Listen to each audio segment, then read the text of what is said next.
50년 전 제가 신학교 다닐 때도 신학생들은 대단히 어려운 생활을 했습니다.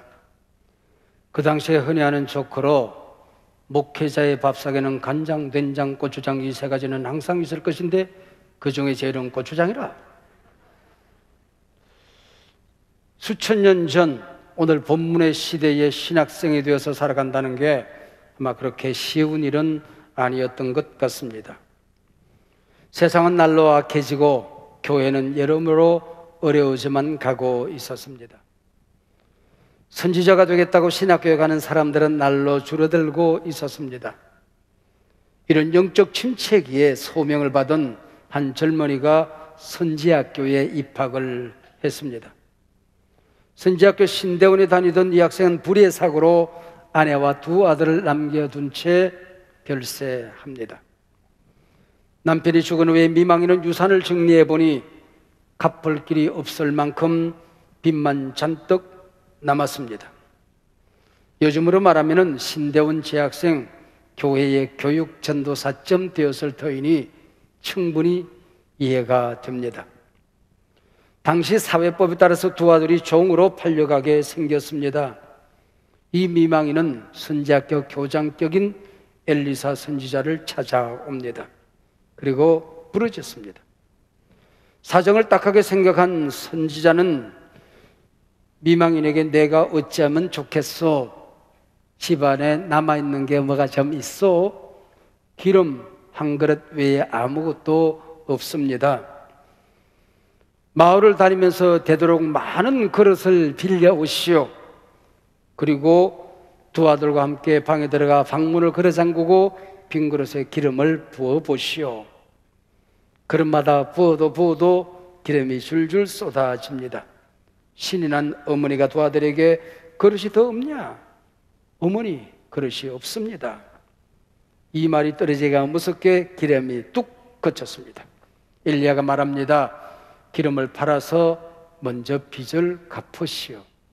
그리고 남은 것으로 힘내서 생활을 잘 하시오. 여기까지가 오늘 본문의 대략적인 내용입니다. 열왕기서는 여러 왕들의 이야기입니다.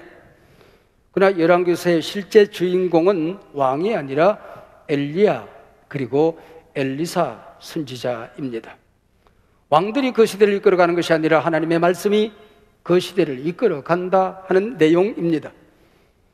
열왕기상은 엘리야서 그리고 열왕기하는 엘리사서라고 불러도 무방합니다. 열왕기상하 3분의 1 정도가 두 선지자 이야기입니다. 역사상 가장 타락한 시대에 가장 탁월한 두 선지자가 활동을 하고 있었습니다. 두 선지자의 메시지는 하나님이 통치하신다. 역사는 악이 이기는 것 같고 꽤 많은 사람이 이기는 것처럼 보이지만은 역사의 주인은 하나님이시다. 그리고 하나님의 백성들이 타락하여 어려움에 빠져 있다 할지라도 하나님께서는 그 백성을 버리지 아니하시고 덜보고 지키신다 하는 말씀을 전하고 있습니다. 두 선지자의 어마무시한 기적들에도 불구하고 이러한 것의 핵심은 기적이 아닙니다. 기적 자체에 우리의 시선을 빼앗기면 본문이 말씀하고자 하는 핵심 메시지를 우리는 잃어버리게 되는 것입니다. 이 열왕기 상하가 기록된 때는 바벨론 포로기입니다. 열왕기서의 수신자들은 포로로 끌려가 고난과 가난에 빠져있던 이스라엘 백성들입니다. 바알 우상을 숭배하다가 하나님으로부터 버림을 받습니다. 그래서 두 선지자는 하나님께로 돌아오라. 돌아오면 하나님은 너희들을 용서할 것이고 어떤 어려움 속에도 하나님이 너희들을 회복시켜 주실 것이라는 메시지를 전하는 것입니다. 오늘 열왕기하 1장 1절 문이 열리면 이 시대 배경이 아합이 죽은 후 그렇게 되어져 있습니다. 아합이 죽은 후에 나라가 평안할 줄 알았는데 두 아들은 무력하기 짝이 없습니다. 애비의 뒤를 이어서 악을 행합니다. 그래서 포로로 끌려가고 이스라엘은 무서운 쇠퇴기로 접어들게 되는 것입니다. 2장 23절에 넘어와서 보면은 이 시대가 얼마나 악한 시대였던지 이 당시의 영적인 상태를 보여주는 상징적인 사건 하나가 등장합니다.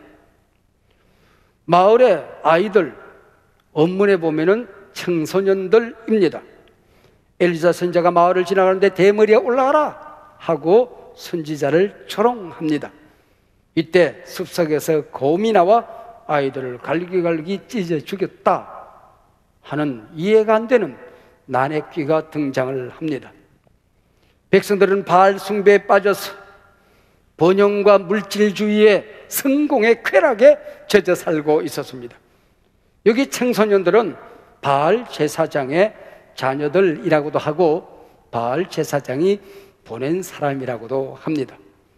교회를 조롱합니다. 하나님을 멸시합니다. 하나님의 선지자를 일컬어서 대머리야 올라가라. 무슨 얘기일까요? 너희 스승 엘리야는 이 땅에서 꺼지지 않았느냐? 하늘로 올라갔듯이 너도 하늘로 꺼져버려, 그 얘기입니다. 그래서 이 무서운 사건이 지금 일어나고 있었던 것이지요. 이 시대가 이처럼 영적으로 대단히 악한 시대였다 하는 것입니다. 이스라엘이 멸망한 이유가 무엇이었습니까? 하나님을 섬겨야 될 백성들이 바알신을 섬겼습니다. 번영신학, 성공신학, 물질주의에 빠졌습니다. 모든 가치관이 쾌락이었습니다. 자기 중심주의에 빠져 살았습니다. 사회적인 약자를 돌보는 대신에 가진 자, 힘 있는 자들은 더 가지기 위해 약자들을 짓밟고 빼앗습니다. 여행을 하다 보니 포도가 주렁주렁 매달려 있는 포도원이 있습니다. 나봇이라는 가난한 서민이 농사하는 포도원이었습니다. 왕은 그 서민을 죽이고 포도원을 빼앗던 시대가 이 시대였습니다. 하나님이 명하신 신명기에는 약자 보호법이 가득합니다. 하나님을 사랑하고 그만큼 이웃을 사랑하는 이 법을 어겨서 바벨론의 포로로 끌려갔다고 하는 겁니다. 이런 배경 가운데 오늘 본문 열왕기하 4장 1절 문이 열립니다. 4장 본문은 한 여인의 부르짖음으로 시작이 되어집니다. 여기 부르짖는다, 차크라는 히브리 말은 목마른 사슴 한 마리가 물을 찾아서 바락바락 소리를 지른다는 의미를 가지고 있습니다. 전학대가 쏟아질 때 천둥번개 우레가 치는 그 소리를 의미하고 있습니다. 힘없는 백성이 임금을 찾아가서 신원하는 살려달라 울부짖는 이 장면을 기록하고 있는 것입니다. 예나 제나 울부짖음, 부르짖음은 약자들이 가진 최고의 무기입니다. 힘없는 우리 성도들의 무기입니다. 하나님을 경외하던 선지자의 생도가 죽었습니다. 두 아들이 빚더미에 깔려 정으로 팔려가게 생겼습니다. 살려주세요. 부르짖고 있는 것입니다.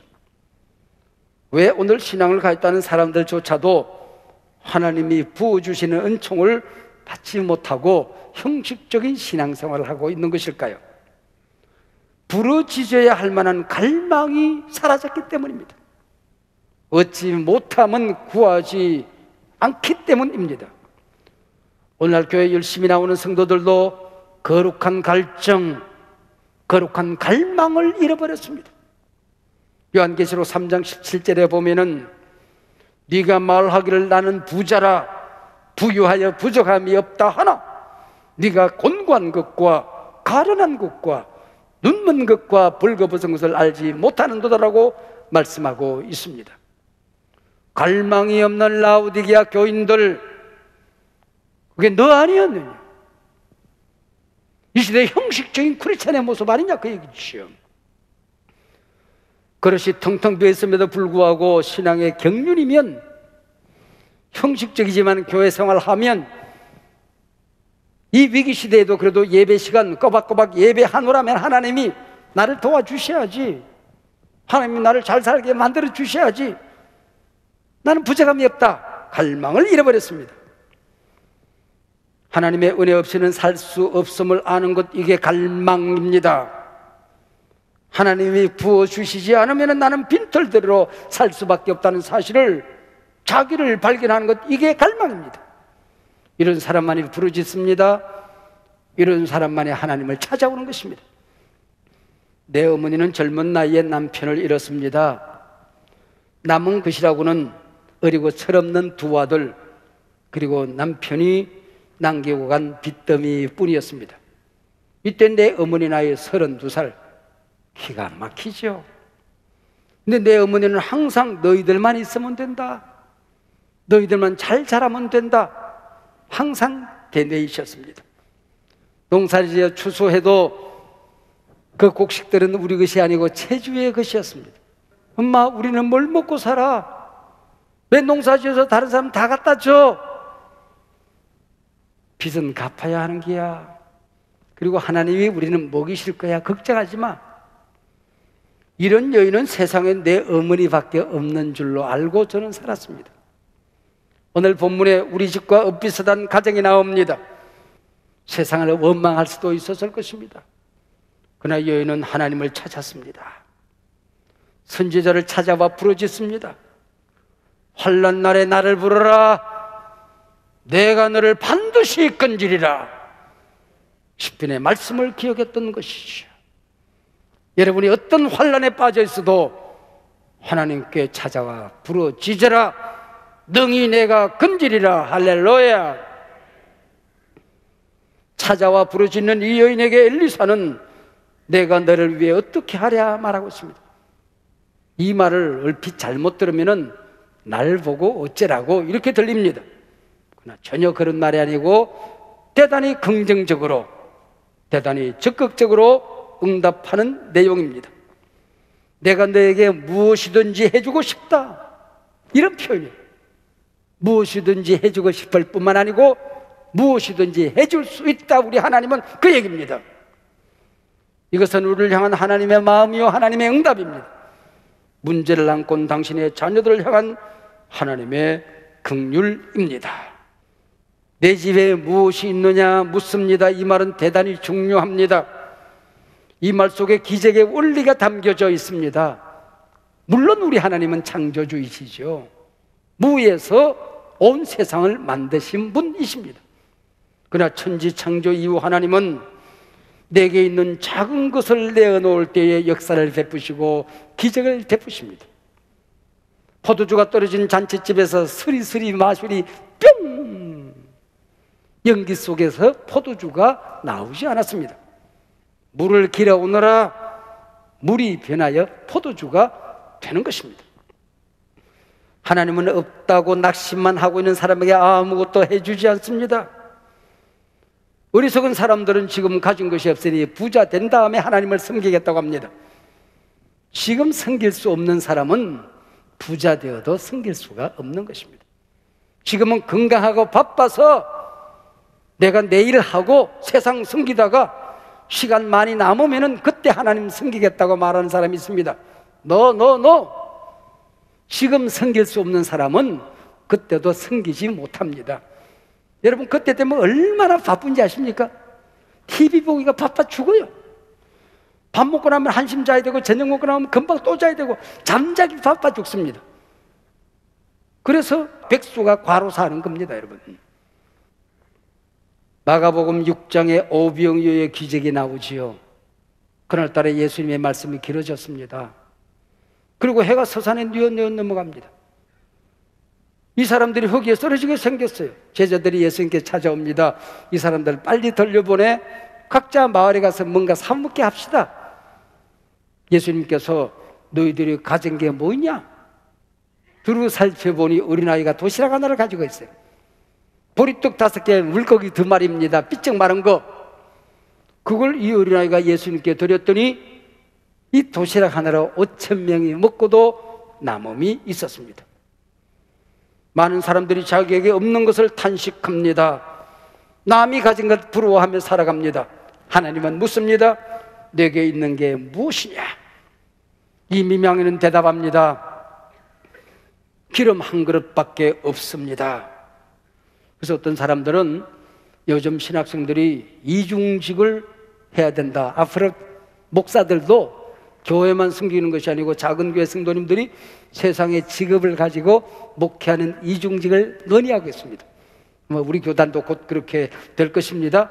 그래서 이 당시에 이 신학생은 기름 장사를 하면서 신학을 공부했다, 그렇게 말하는 사람도 있습니다. 아무튼 그 문제는 우리가 철당 가서 물어보기로 하고, 이 가련한 미망인에게 엘리사 선지자는 3절 4절 세 가지를 말합니다. 마을에 두루 다니면서 그릇을 빌려오느라, 많이 빌려오느라, 그리고 방문의 두 아들과 방에 들어가서 문을 닫아라, 그리고 빈 그릇에 기름을 부어라, 그 얘기입니다. 빌려온 그릇은 믿음의 그릇입니다. 하나님의 은혜와 기적은 믿음의 그릇만큼 채워지는 것입니다. 하나님의 능력은 무한하지만 우리에게 믿음의 그릇만큼 채워지는 것입니다. 오늘 우리가 예배 나오는 것, 이 여인이 엘리사를 찾아간 것과 같은 것입니다. 우리 하나님 앞에 찬송하고 말씀 듣고 기도하는 것, 이게 부르짖음입니다. 이 시간 여러분은 어떤 은혜를 얼마만큼이나 받을까요? 믿음의 그릇만큼 받는 것이죠. 이 시간 여러분 하나님 앞에 얼마나 많은 그릇을 준비했습니까? 아들아, 그릇이 더 없냐? 엄마, 그릇이 없어요. 뚝 끊어졌습니다. 하나님 앞에 나올 때마다 여러분 몸이 아파도 주께서 채찍에 맞음으로 너희는 나음을 얻었느니라, 믿음은 채워집니다. 이 시간에 죄에 시달리고 영혼이 빈 그릇으로 여러분 허덕인다고 할지라도 주님 앞에 달려나와 그 그릇을 내어놓으면 주님께서 이 시간 은혜를 채워주십니다. 말씀을 채워주십니다. 능력을 부어주십니다. 오늘 보면 4절, 5절, 6절 하나님의 은총을 받는 자세가 나옵니다. 문을 닫고 들어가 빈 그릇에 기름을 부으라는 것입니다. 4절 들어가서 문을 닫고, 5절 두 아들과 함께 문을 닫은 후에 문을 닫으라 말씀했습니다. 성경에 하나님의 임재와 능력과 역사를 경험할 때에 문을 닫으라고 하는 것이 참 많습니다. 엘리야 선지자가 사렙다 여인의 아들을 살리실 때 문을 닫았습니다. 엘리사가 수넴 여인의 아들을 살리실 때 문을 닫았습니다. 예수님께서 야이로의 딸을 살리실 때 문을 닫았습니다. 이 귀한 사역을 행하시며 모든 사람 앞에 공적으로 행하셨다고 할지라도 하나님께 영광이 되었을 법도 한데 왜 문을 닫으라고 그랬을까? 하나님을 믿지 않은 사람들이 기적을 보면 야, 진짜 하나님 살아계시는구나, 전도가 되었을 터인데 왜 문을 닫으라고 말씀하셨을까? 하나님은 이 신령한 일을 은밀하게 믿음을 있는 사람들에게만 행하기를 원하셨던 것입니다. 아마 동리 사람들에게 문을 활짝 열고 이 일들이 일어났다고 한다면 너도 나도 집에 가서 항아리를 들고 여다 부으라고 소리를 질렀을 것입니다. 아수라장이 되었을 것입니다. 필시 때부터 이 여인은 신비주의자가 되어서 믿음을 퇴색시키고 말았을 것입니다. 그 기름병에 무슨 신령한 능력이 있는 줄 알고 아마 이 여인을 죽이고 기름병을 뺏는 사람들도 있었을 겁니다. 조그만 기름 그릇에서 계속 기름이 쏟아져 준비된 그릇마다 기름이 채워질 때에 손이 떨리기 시작합니다. 이 여인의 심장이, 두 아들의 심장이 떨리기 시작하는 것입니다. 꿈을 꾸는가 흐르는 기름만큼이나 눈물이 뚝뚝뚝 떨어집니다. 두 자식 굶기지 않겠다고 몸부림하던 지난날이 주마등처럼 지나갑니다. 빚쟁이 데려와서 두 자식 끌고 가겠다고 얼음장을 놓을 때에 떨리고 요동쳐던 심장이 기쁨으로 지금 다시 뛰고 있는 것입니다. 지난날 방문 그릇 잠그고 두 아들을 품에 끌어안고 어쩌나 우리 아들, 어쩌나 우리 아들, 못난 애비 못난 어미 만나서 굶고 살아야 되는구나, 어쩌나 못난 애미 밑에서 태어나 이것들아 종으로 끌려가는구나. 눈물로 두 아들을 도닥거리던 일들이 지나갑니다. 지금 이 시간 상처를 싸매고 서러움을 바꾸시고 눈물을 닦아주시는 하나님을 지금 경험하고 있는 것입니다. 흐르는 기름은 성령의 기름이 되어 이 가족을 치유하고 있었던 것이죠. 얘들아, 이제 너희들 종으로 팔려가지 않고 엄마랑 살게 되었구나. 엄마, 우리 남의 집에 가서 이제 종으로 안 살아도 되는 거야. 그럼 온 가족이 찬송합니다.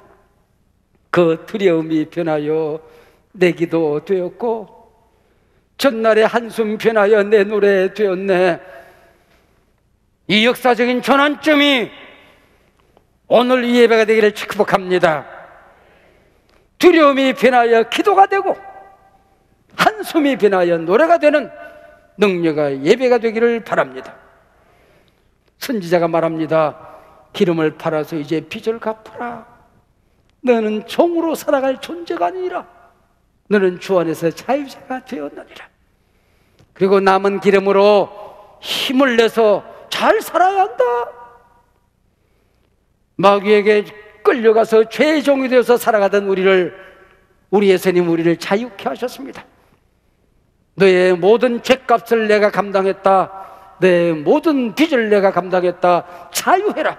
세상을 숨기며 세상을 채우며 살아라 말씀하신 것입니다. 어쩌다 사장이라는 프로그램이 있더라고요. 어쩌다가 저는 6만 한국교회 800만 성도를 목회하는 목사가 되었습니다. 실제로 저 자신이 가지고 있는 힘은 1만 우리 성도님들을 섬기기에 더 벅찬 사람이라는 걸 여러분이 잘 알고 있습니다.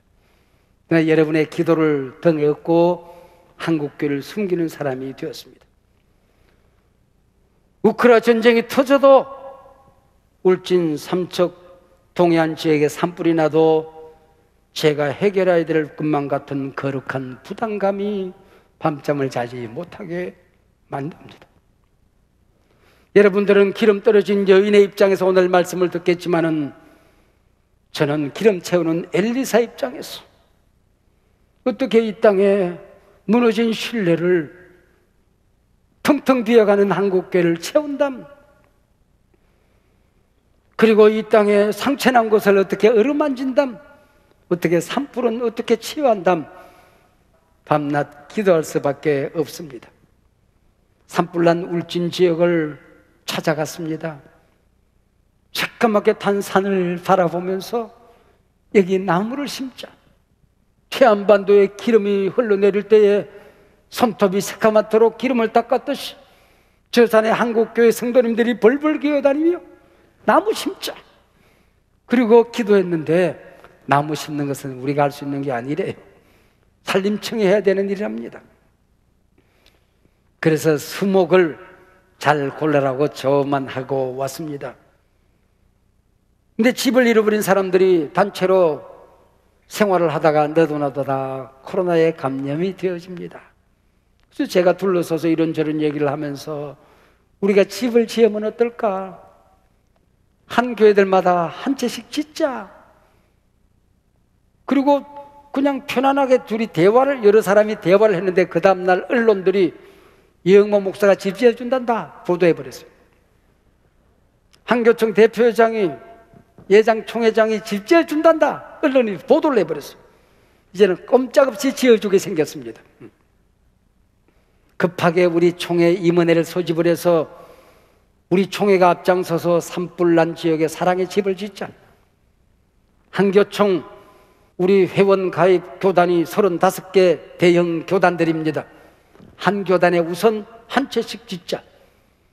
그러다 보면은 지금 한 200여 채 가까이 되는데 200여 채도 지어지게 될 것이라고 저는 믿습니다. 주여, 나의 빈 그릇을 채워 주시옵소서. 이 사회에 빈 희망의 그릇을, 복음의 그릇을, 상처로 얼룩진 이 땅 능력의 기름을 채우는 한국교회가 되게 하여 주시옵소서.